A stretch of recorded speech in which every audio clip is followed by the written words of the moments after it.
This Choircast podcast is brought to you by The Collective. At The Collective, we believe that justice isn't optional, it's actually sacred. That's why we're building a growing library of progressive resources, connecting you with queer and black-owned businesses, linking to books that challenge the status quo, and delivering content that empowers you to resist fascism with clarity and compassion.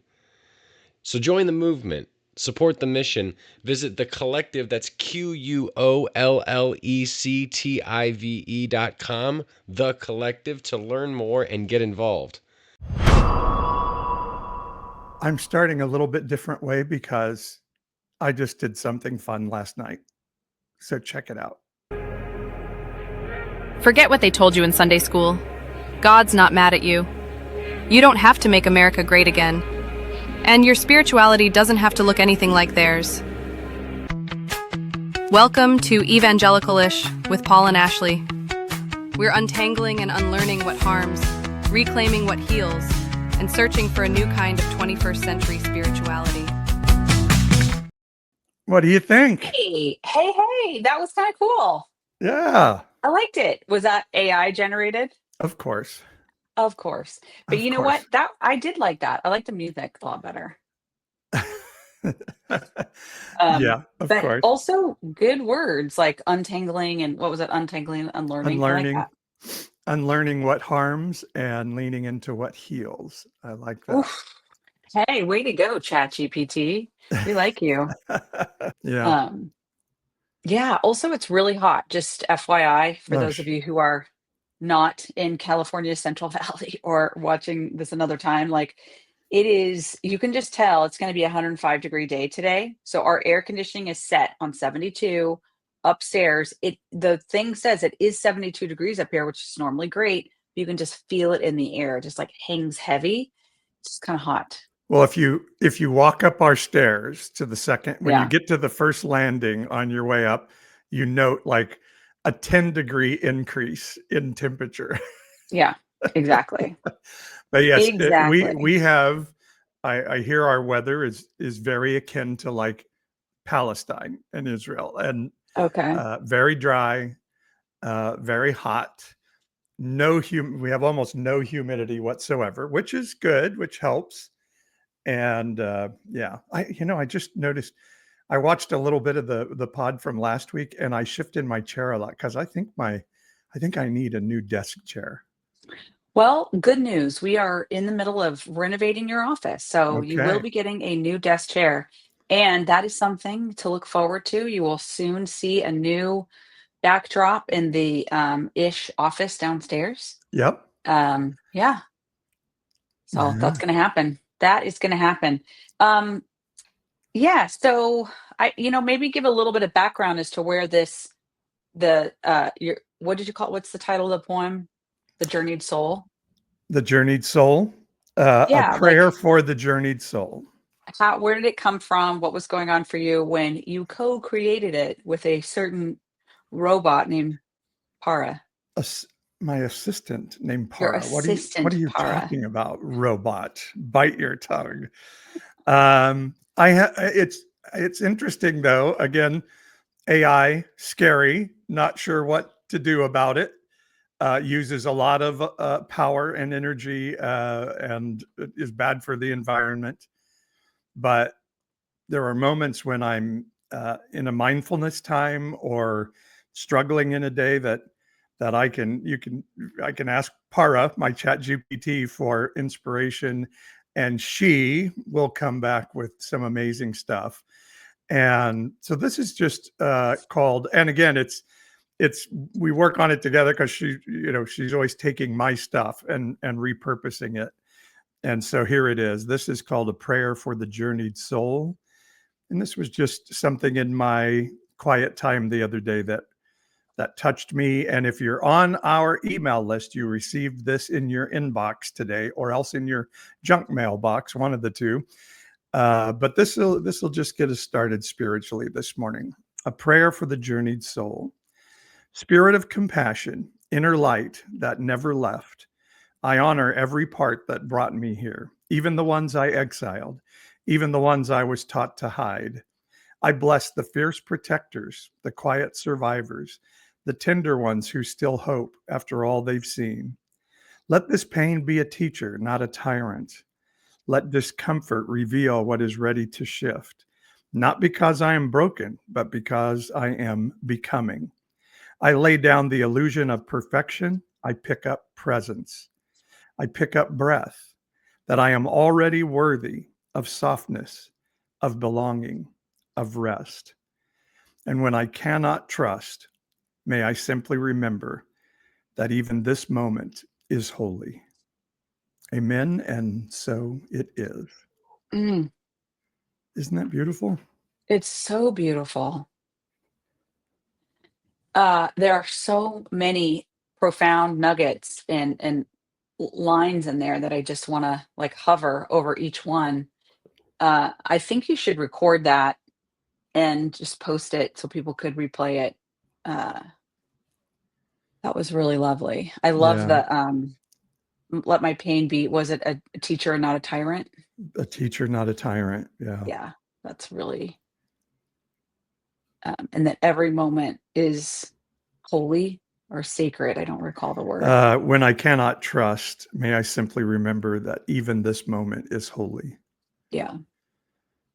Yeah, the word sacred has been coming up a lot, and I'm kind of playing with the idea of sacred rebellion. Like caring for ourselves spiritually and emotionally is resistance against, an evil empire, so to speak. And that word sacred of just this pain that's happening at a particular moment.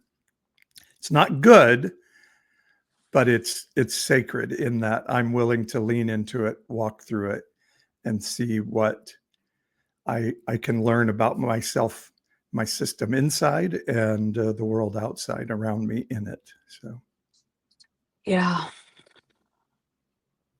Um, yeah, it's just really good. For me, that pulls together, um, different conversations that we've been having here at Ish. Um, I think I've probably referenced this show more than any else this year. That when we talked to Neil Douglas Klotz mhm. and the author of Aramaic Jesus, and learned about breath and learned about the way the ancient sort of Eastern, I guess it wasn't even Christianity, but like Jesus culture, perceived the divine as much more of a like just living, nurturing presence that was whatever it is that gives us life. That's how the culture related to, or how Jesus would have been thinking about the divine. Very Mhm. different, and gets us into our topic this morning. In addition to coming up with a really great new open, you also had a really great title for our conversation today: Stealing God's Manhood. Yeah. Very provocative. And but we wanted to talk today about why is it that sort of like blowing up that concrete footing in our spiritual foundations that says God is a man, God is the father, God is the he, da, da, da, da, like why that's so significant. When you start kind of wiggling with that and ultimately flushing it, it totally changes your orientation of like how you perceive and connect with spiritual things. So anyway, your poem lifts that up, and it kind of brings to mind these other conversations that land us here today. Yeah. Um, I love this yeah. from our friend Terrestrial Traveler. This is kind of our spiritual moment on Sunday morning, right?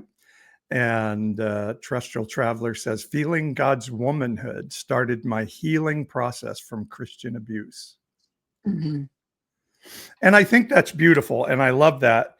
But we're even talking about more of just thinking of God as a person. You were talking last week about two things that you had to sort of untether from to be able to fully go into a journey of learning a new spirituality.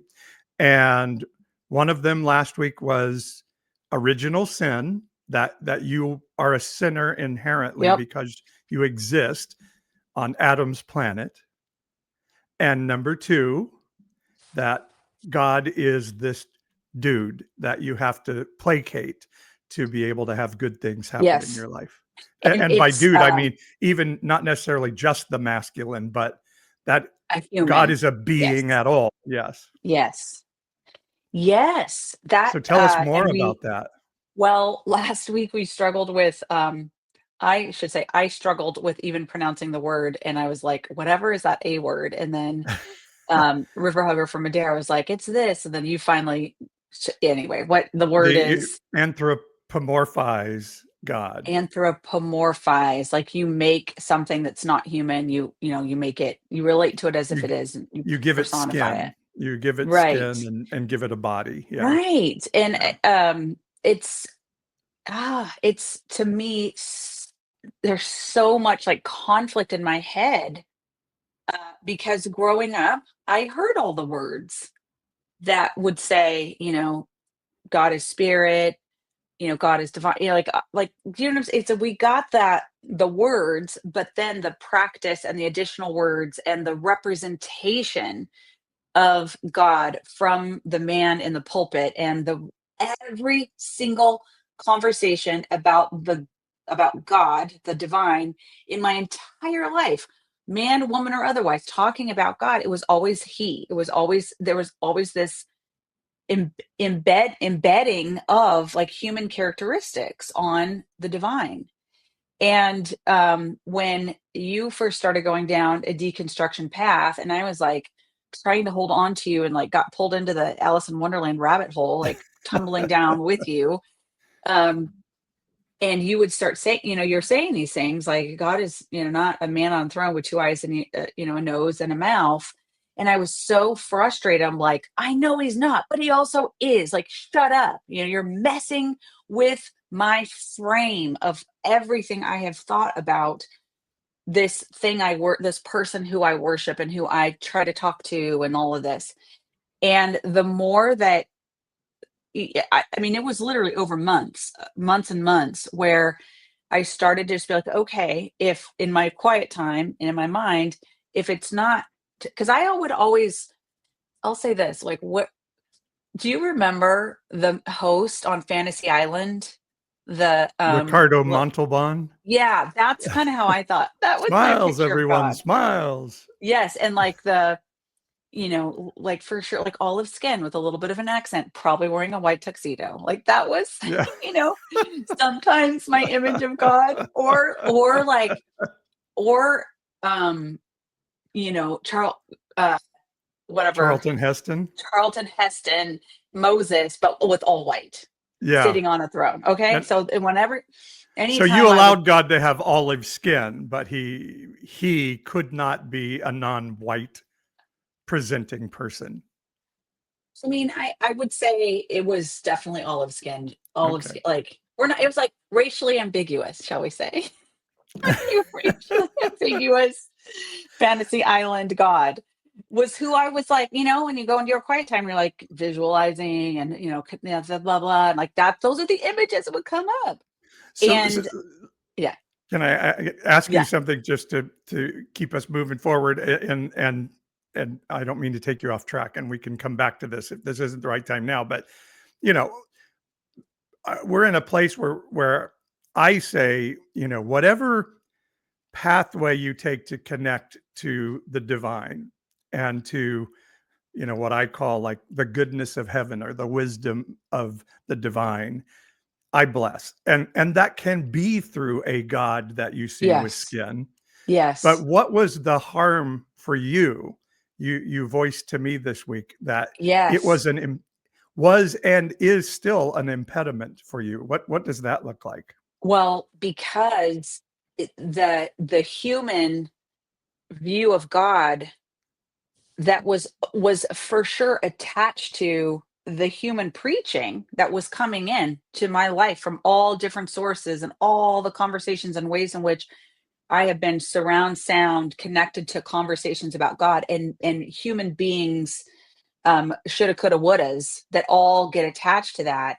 The, our current day evangelical expression of Christianity just came with a lot of shame and a lot of like, you better be right. You better be right. You better keep it right with God, all of that kind of stuff.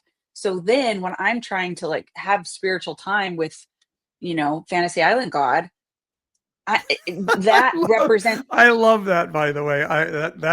That's a new one that we're keeping forever. Fantasy Yeah, Island Fantasy God. I Island love God. it. Because when I was a kid, I kind of thought that guy was hot, by the Of way. course he was. Of course he Okay, was. so Yeah. when I was 7 and 8 years old, I'm like, woo.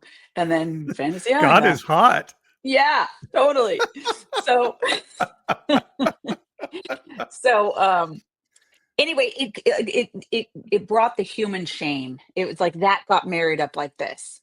So then to And approach, let me add something, because the skin on that God is like the thinnest skin there is, and he has to be placated all the time. oh, yes, and that's you. I appreciate that you said that. That wasn't Okay. entirely the same for me. Okay. Okay. So because I do think I got presented with a more grace-filled God Okay. person than you, but yes, to some extent. But it was more that it just triggered me into the voice of my dad, the voice of the preacher, the voice of my youth pastor, who would know if I secretly French kissed, that day. I mean, it was like all of that, and so Or had then, lust for God, for Fantasy Island God. Yeah. yeah, although I am actually just uncovering that right now. That was not something I was aware of.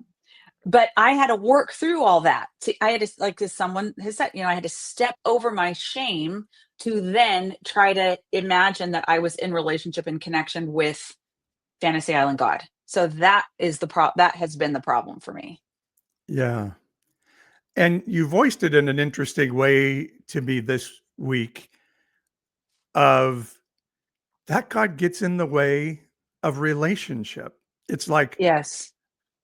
that, and I'll say placating, and that, I know that's not exactly your word, but gets in the way of human interaction. I thought that was a Well, really that's interesting a thing really you good brought point. up. So here's the way I would say that, like in this, okay, so that sheath or sheet of no, God is in the form of the human who judges you, got in the way of me and the God connection.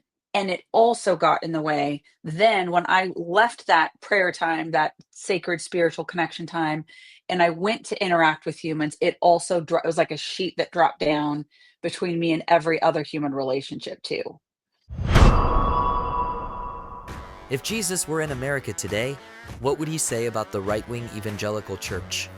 Pastor Paul's new novel, Religious Right, Religiously Wrong, a modern-day parable, answers this question in a riveting story of a mysterious miracle-working stranger who upsets a conservative, evangelical town with his critique of their political views.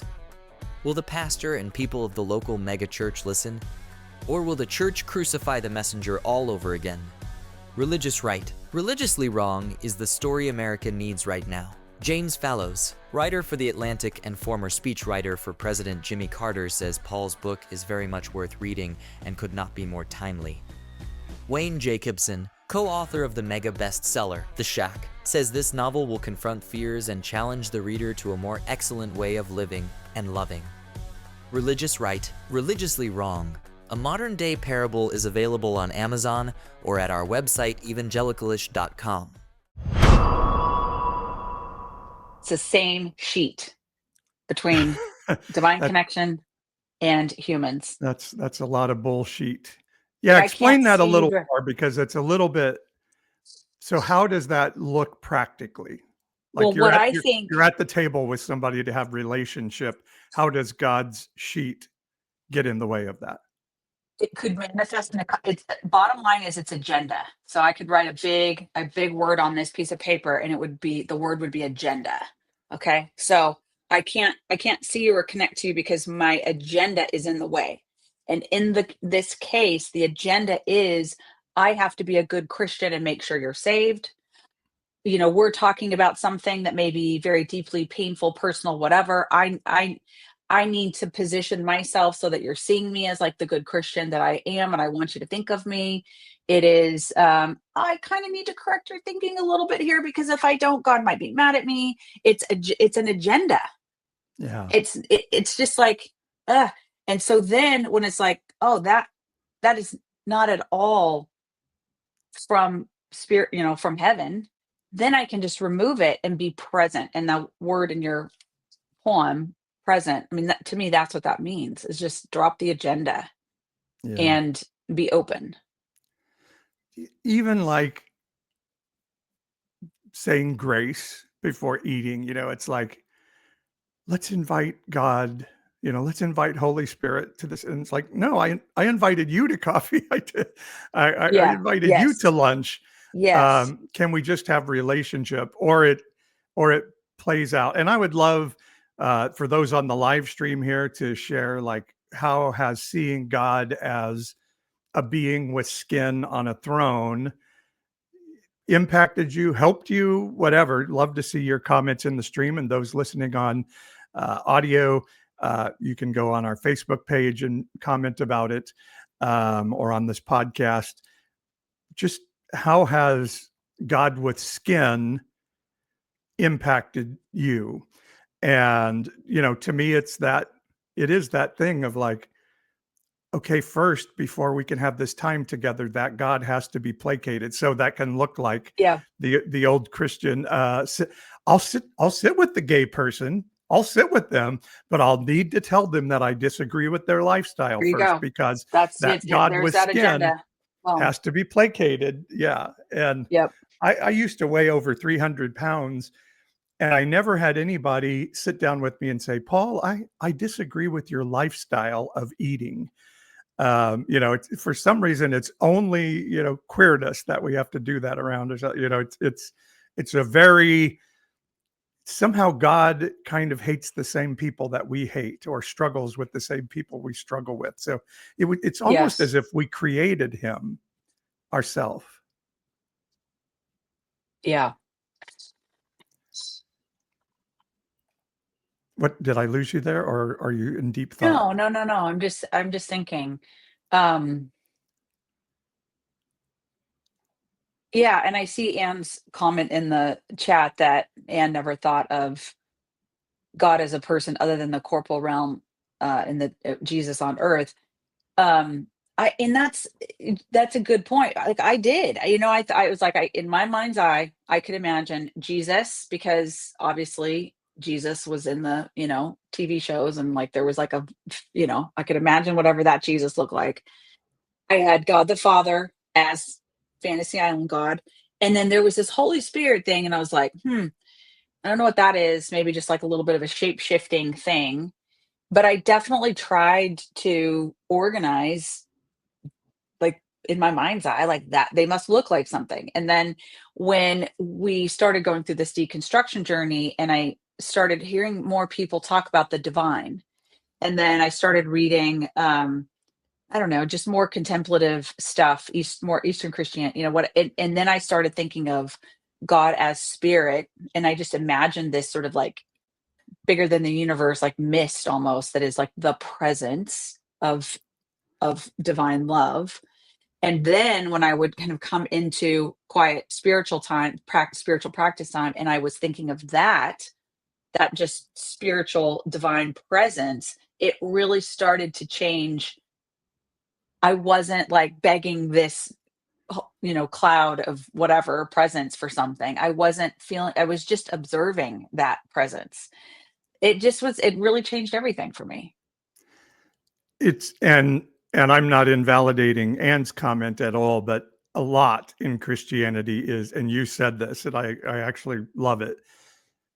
I didn't really believe God had skin, but he did. There's so many Yes. things in Christianity that, like you say, in the evangelical wing of our heritage, it's like, you don't have to vote Republican to be Christian, but you do. It's almost like the unwritten rules in sports. Like, we don't really believe God has skin, but he does, and he's a he. Yeah, but we know he's not. But yeah, he is. Right. It's really a murky thing. And so I think what's important is the turn you were making there is, once you were able to sort of get that guy out of the way, what did that change for you? Or maybe somebody might even want to know, what does God look like to you now? And I use God with air quotes. Mm, yeah. Um, Okay, so I don't think I can fully express or know, but I'll just here's what I've noticed that feels different. As I said, when I shifted to, um, let's say more of like a quiet meditation time, and I stopped like interceding, like pounding on the doors of heaven to like, hey, dad, think differently about this thing and help out your kid down here. Like that was my intercessory prayer life. Um, and when that went away and it was more like, you know what, whatever is like I'm not begging for circumstances to change anymore. Instead, I am like allowing myself to bear witness to the beauty of the as far as my mind can imagine what perfect love, being in the presence of perfect love, what that feels like. Um, and then I just like would kind of like maybe 5 minutes of just like observation. And I'm, by the way, I'm borrowing, and I should have brought it into this room with me. And I know in a minute we're going to talk about books that have been impactful.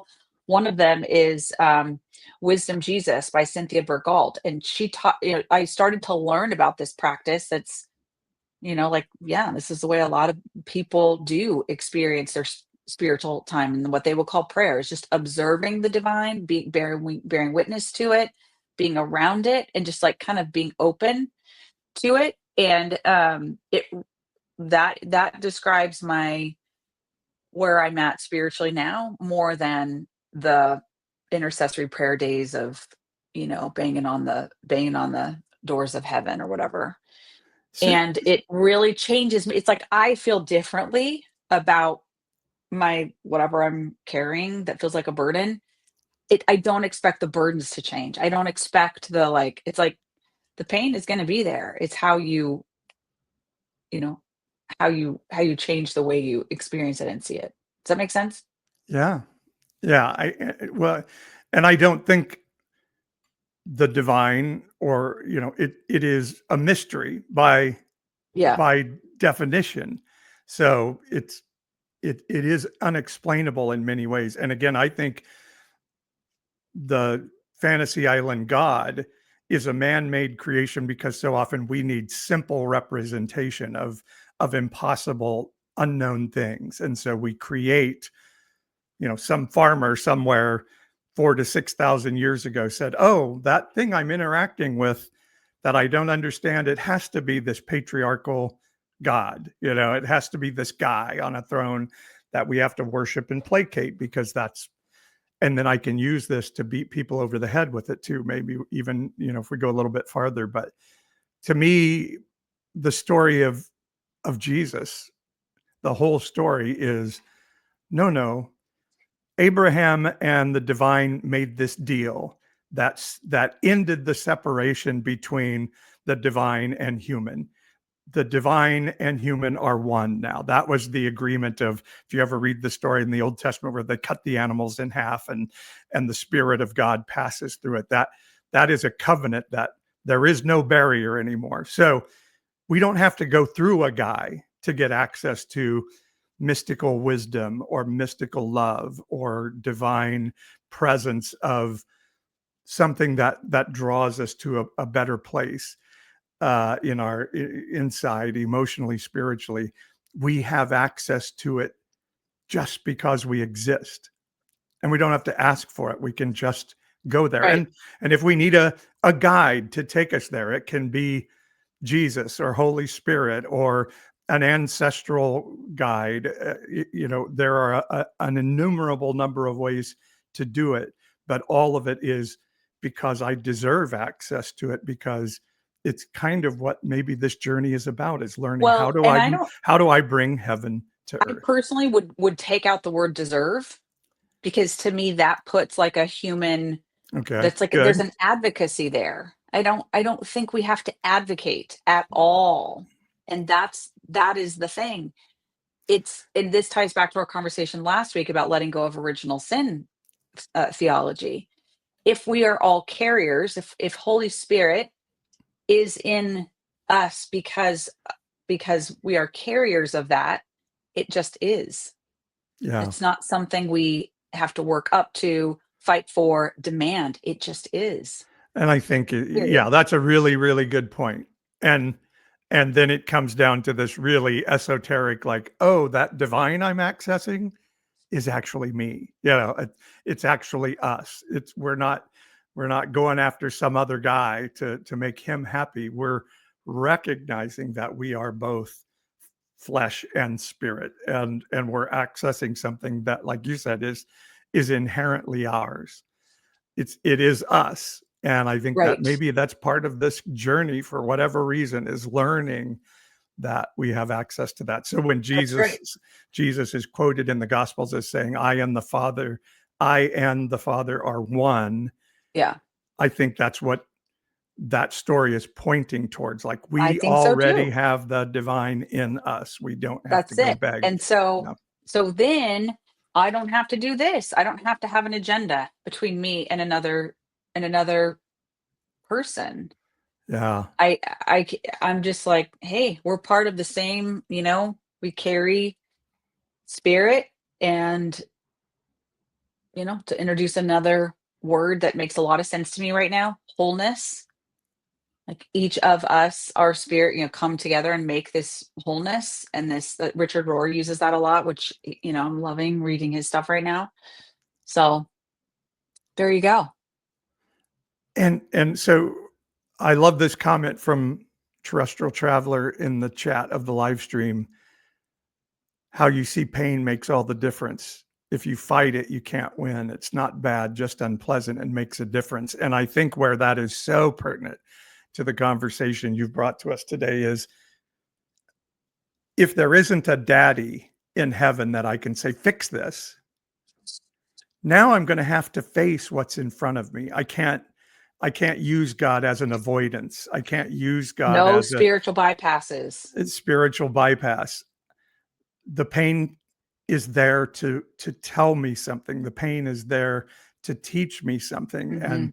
And the pathway to the end of that pain is through the pain.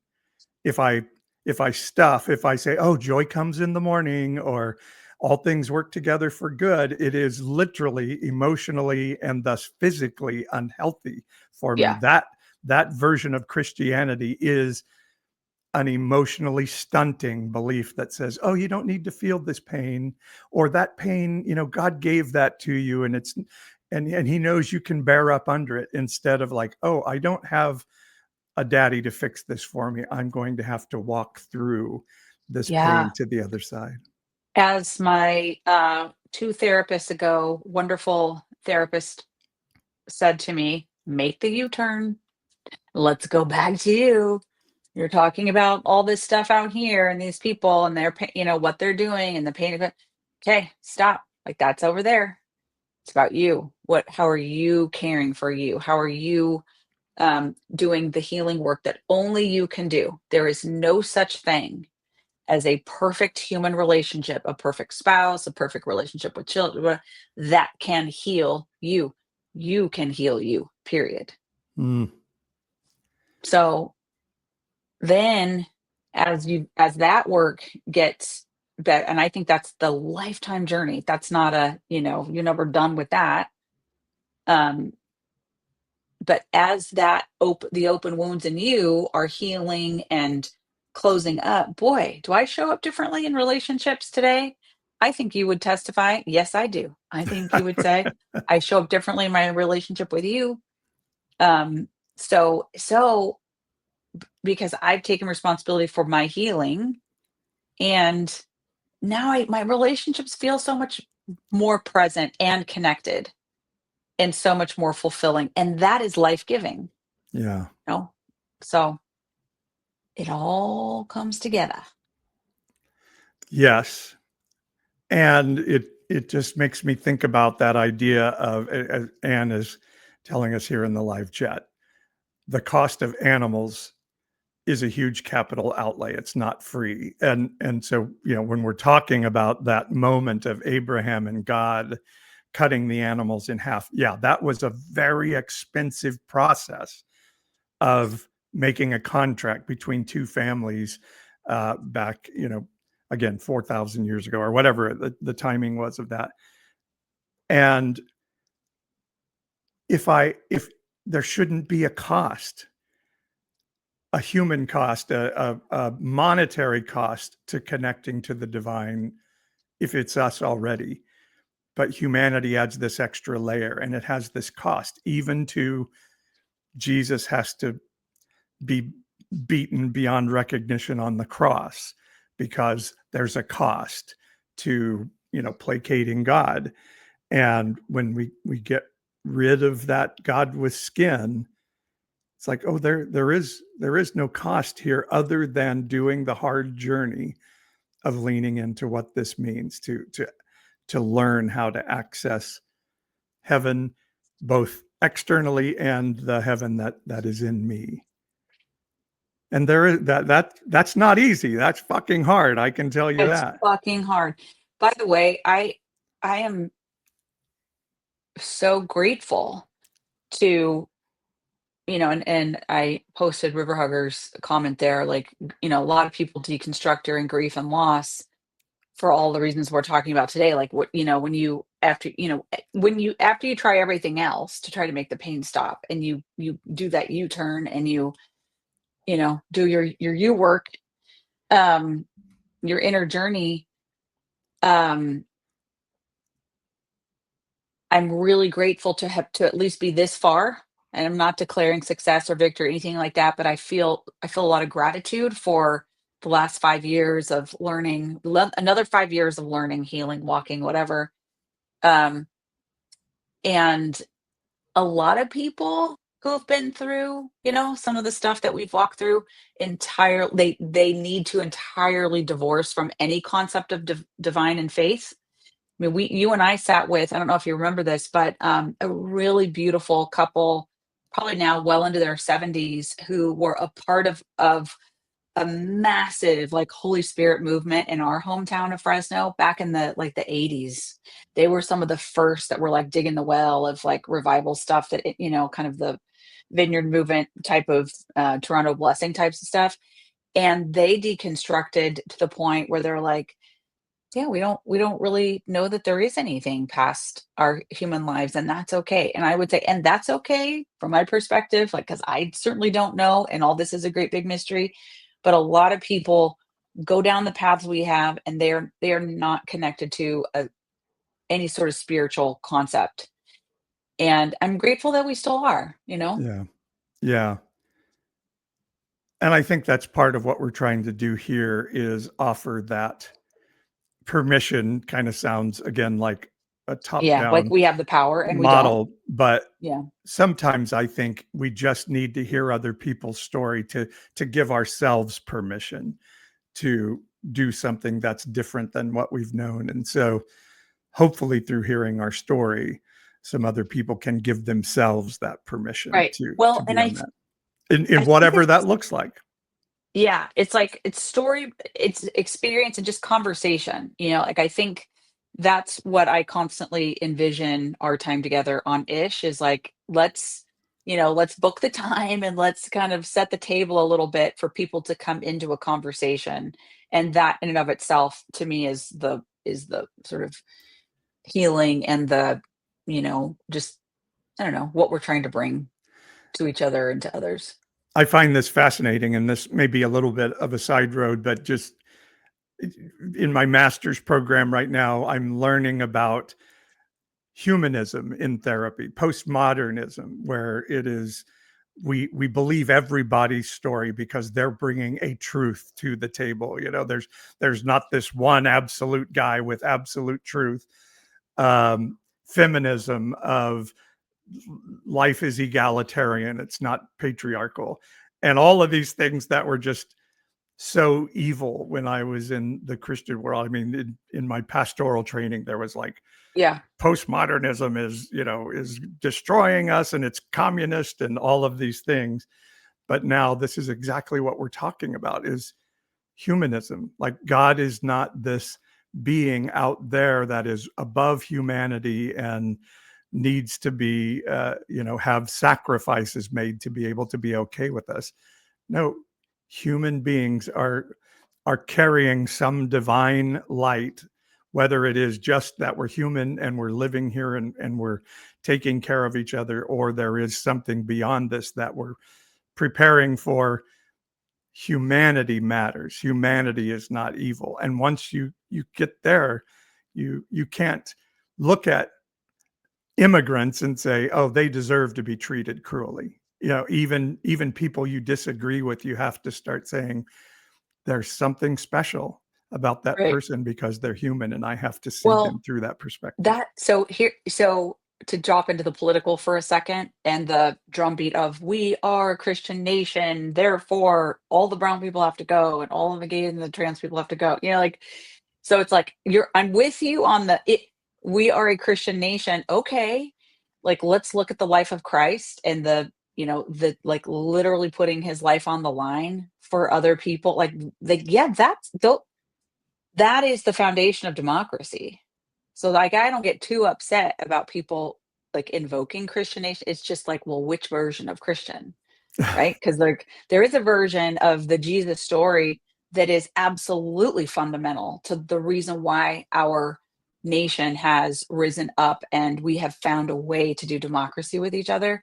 Just so anyway, a little side note there. Well, and it's every major religion in the world, and probably all the minor ones, if there is such a thing, have love your neighbor as yourself as a pillar of its teaching. And yes, Christian nationalist Islam has that command as well. Yeah, and they want to rail against Islam like Islamists or whatever, nationalists, right? Like just like we've become. So. Oh, with Zorhan winning the Democratic nomination for mayor of New York, Islamic hatred of Islamic people is on a huge rise right now.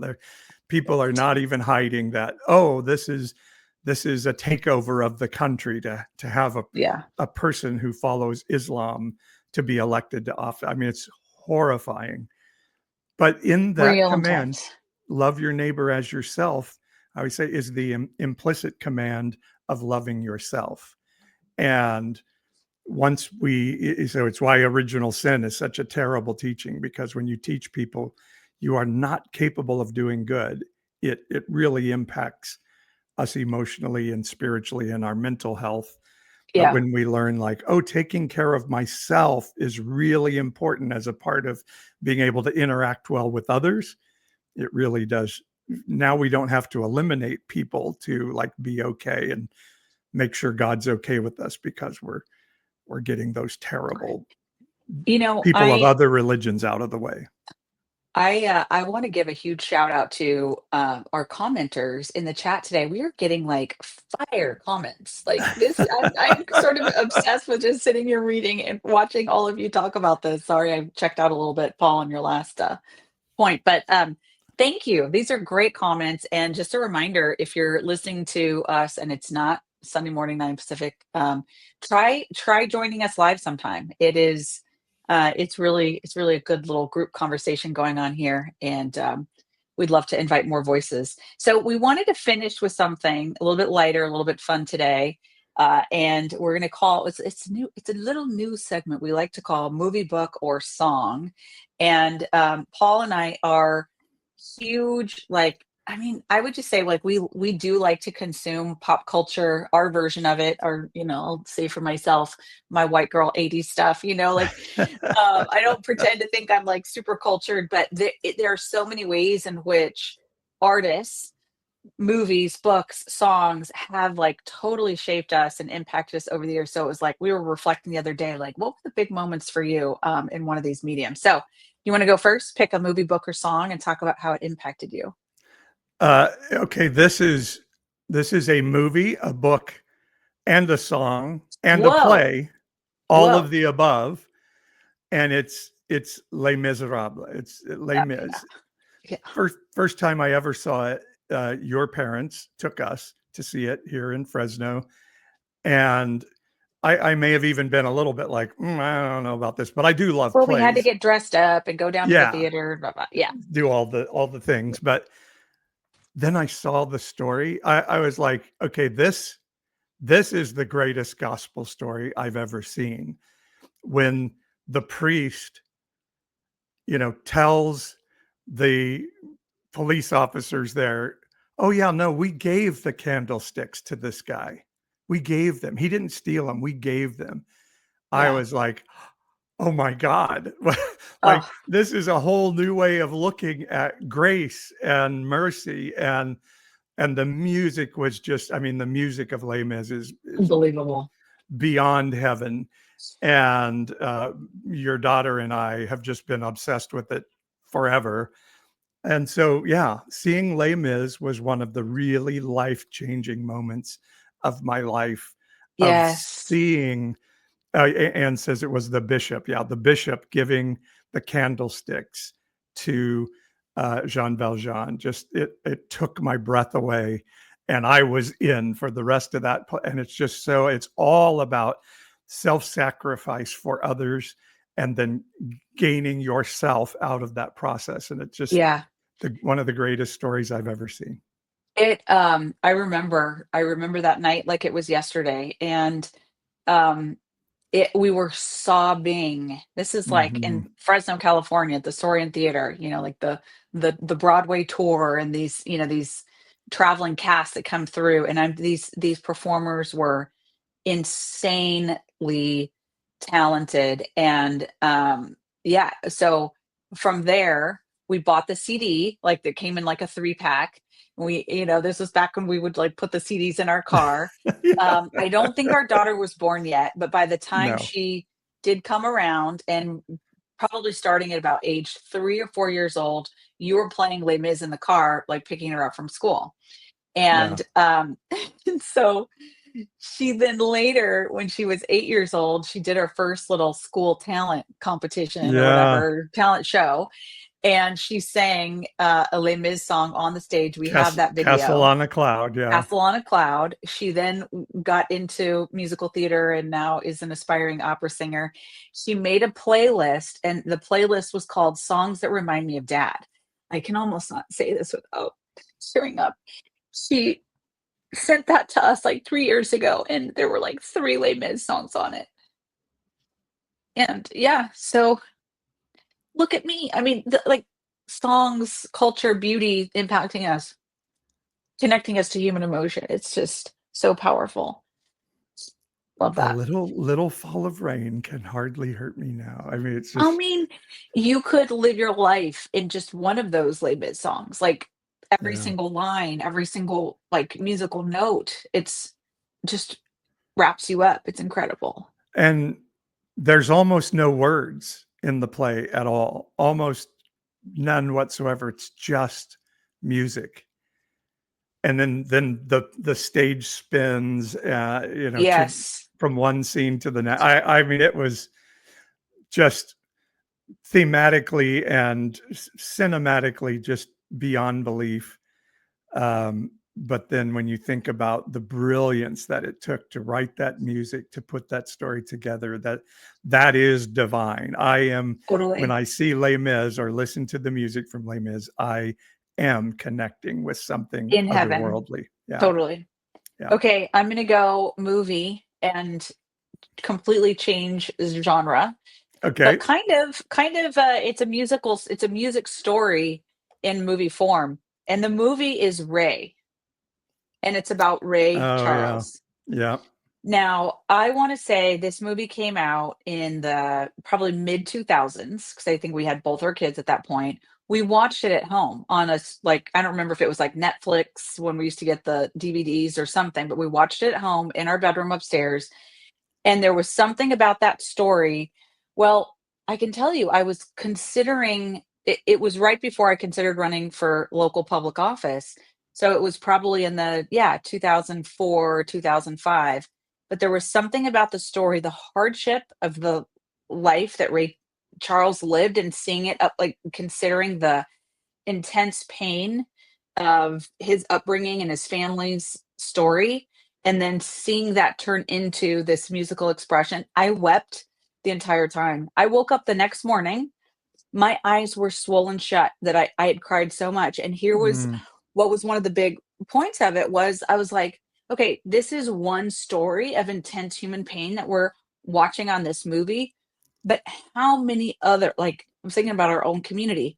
tens of thousands of people, we all, I guess, but particularly in Fresno, communities of color, people growing up in very disinvested places are like, it's this story times 1,000, and it's all around us, Yeah. and just kind of taking that in, it really brought to life just struggle and challenge, and that human beings are living with that stuff in our own town. I think we were probably going through some heart change at that point as Yeah. well. And, you know, uh, gosh, Ray, I can't think of what his last name is now, but Hey, Charles. Ray Charles, serious drug problem, drug abuser. And it just really shows like we can sit and say, oh, that person is disgusting. Oh, you know, how horrible. And when you watch that movie, you're like, oh no, there's a backstory here. There's a Yeah. pain that he's Yeah. trying to find a way to deal with. And who am I to say I have my own ways, unhealthy ways of dealing with pain? And you start to be able to see people through the or maybe take off the filter and start to see like, oh, there's a reason this person is this way. Not they were just inherently born evil, or Yes. they're lazy, Yes. or any of the things we use to justify our hatred of somebody else, or they're mentally disabled. Although yes, we all are battling those emotional issues, but he wasn't a drug addict because he was a bad person, because he was weak, or any of the other things we say. He was fighting a battle that Yeah. he didn't even know he was fighting from trauma as a child. And And yeah, it really moved our hearts. And yes, I think, I've never seen you cry like that ever. do you remember that? I do. Um, oh my God. Okay. So, and I think back then, because this was at least 20 years ago, like, I think society has evolved so much. It's so much, there are so many more people. It's a little more of a common understanding that addiction stems from. And I think there is less stigma, still some, but less. And probably at the time, like, I'm sure I was a latecomer to that revelation too. So I don't, but at the time, that for me was definitely an opening of like, oh my God, it's just pain. That's all. It's just pain that people are struggling with. And it was just like this total empathy floodgate just dumped on me. And I was just, it was very impactful. Okay, I think And we have time for one more each. What do you I think? want to say on that too, I think some of it is like we were just mortified that then there are leaders in our cities and states and countries who kind of govern in a way that says we don't give a shit about those people, that those least of people we don't care about because they don't deserve our care. And we just, yeah, our heart was affronted by that. Yeah. Okay, one more. One more each. By the way, I would love to get folks in the chat commenting movie, book, or story or song, movie, book, or song that impacted you. And did you see I put this up, Paul? Amazing shout out from Terrestrial Traveler, actually naming a social media influencer, Unconventional Pastor Paul, as Oh, one of the most healing times in my life, finding your content, to hear your voice. What I felt was healing. This journey with you continues the healing. So, like, hello, that's pretty awesome. Thank you for sharing oh, that. Terrestrial that makes my day right traveler, there. Yeah. everything. That's everything.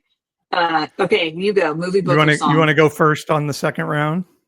No, because I haven't thought of I have so many to pick from on my list. I Do you have know one? I'm having trouble picking one now, but Okay, I okay. did I well wait, what?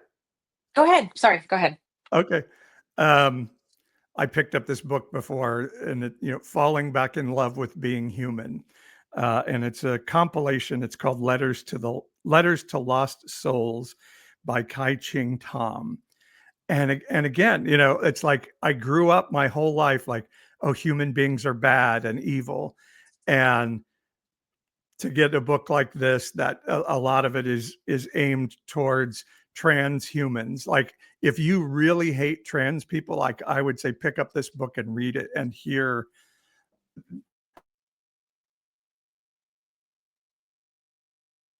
Did I lose you? Wow. I lost you a little bit. Are you there? Can you hear me? Yeah, but it's weird. It's like not coming through your microphone.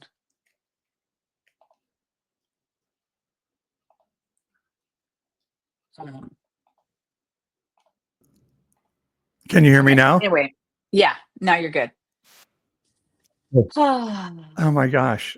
I don't know what happened there. The whole Yeah. StreamYard changed all my settings, but yeah, just Okay. reading about the heroism of these human beings who have fought through life to still survive on the other side of being told you're a terrible anomaly that is a threat to all of humanity, and to say, well, okay, that may be me, but I'm going to live anyway. Just it's heart impacting and heart changing.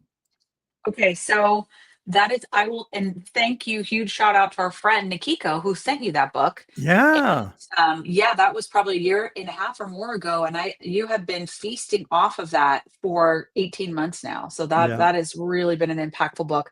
I'm gonna go song that ties to a movie, and the song is "Don't You Forget About Me" by Simple Minds, because of Oh, course, Breakfast Club, like, I could did see that Judd impact? Nelson putting his I fist in the know. air right now. Like, I am an 80s white girl. What movie most impacted me? A Breakfast Club, obviously.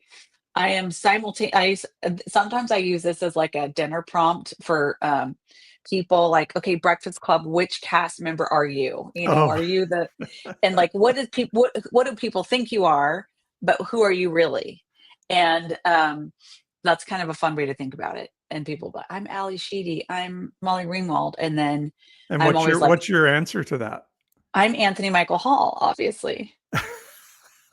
Like, recovering perfectionist that's like on the front row trying to get every answer to the test right. So that's who I have been. I will say I'm not exactly that person anymore, but Yeah, um I think I would have thought, and people would have thought I was the Emilio Estevez character, yes. the wrestler, and I'm probably more of the Ali Sheedy character. Yeah.